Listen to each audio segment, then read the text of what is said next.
দেখো ছোট ছেলে রেডি হয়ে গেছে, কেমন রেডি হয়ে বসে আছে। আসসালামু আলাইকুম বন্ধুরা, কেমন আছে সবাই? আশা করি সবাই ভালো আছো। আজ অনেক দিন পরে পরীক্ষা টরীক্ষা শেষ হয়ে গেলে মিলন মেলায় যাচ্ছি। মিলন মেলা থেকে একটু রাসমঠে যাবো, আজকেই করে নেবো। ঠান্ডাও খুব পড়েছে, আমারও খুব ঠান্ডা লেগেছে। দেখো ঠিক মতন কথা বলতে পারছি না, নাকে নাকে কথা বলছি। আমি সেজেছি, দেখো কেমন লাগছে আমাকে। ছেলেরা দেখো ঘুরছে, ও যাবে মেলায়, তাই ওদেরকে নিয়ে মেলায় বেরিয়ে পড়লাম। মেলায় চলে যাচ্ছি। মেলা দেখো, মিলন মেলার সামনে গেট, আমরা চলে এসেছি মিলন মেলাতে। আমরা দাঁড়িয়ে আছি, ওর বাবা মিলন মেলার টিকিট কাটছে। টিকিট কেটে নিয়ে আমরা ভিতরে ঢুকেছি। অনেক রকমের দোকান বসেছে। এই ফুলের দোকান থেকে ছোট্ট একটা গাছ কিনেছি।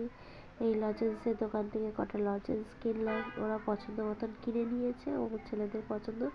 নতুন নতুন অনেক রকমের খাবার বসেছে, এবারে এইটা দেখলাম, ওইটাও কিনে নিলাম, খাওয়া দাওয়া করলাম। আর নতুন এই দোলনাটা এসেছে দেখো, আমি তো চড়িনি, খুব ভয় পাই। ওর ছেলেরাও কিছু চড়েনি, তাও ঘুরে টুরে নিয়ে বেরিয়ে পড়লাম। আমরা বেরিয়ে যাচ্ছি, একটু রাসমঠে যাব। রাসমঠ মেলা থেকে কিছু কেনাকাটি করে ঘরে ফিরে চলে এসেছি। এই দেখো ওর ছেলে দেখাচ্ছে, আমি দেখাচ্ছি কি কি কিনেছি।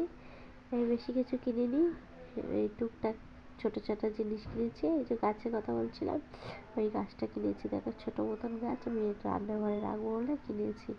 তারপরে এই টুকটাক মেয়ের ছেলেদের জিনিসপত্র কিনলাম, লজেন্স কিনলাম, একটু চাটনি পাঁপড়, এসবগুলো কিনে চলে এসেছি।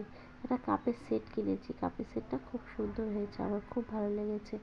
আমার ভিডিও যদি ভালো লাগে তোমাদেরকে অবশ্যই কমেন্ট করে জানাবে। Tata, bye bye.